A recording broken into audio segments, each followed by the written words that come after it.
A business number may be showing up as spam because customers are reporting it as such, often due to feeling bothered, threatened, or angered by the calls they receive.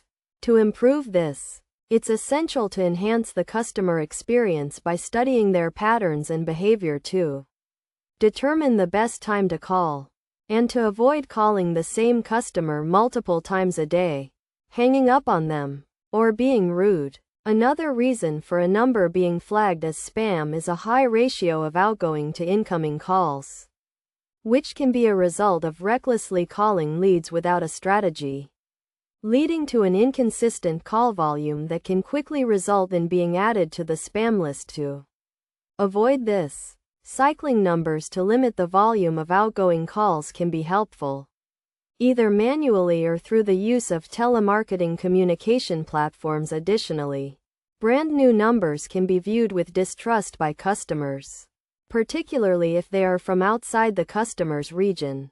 So establishing a local presence can make it more likely for customers to answer calls.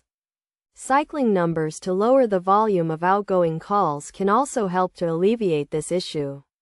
And by taking these steps, businesses can reduce the likelihood of their number being reported as spam.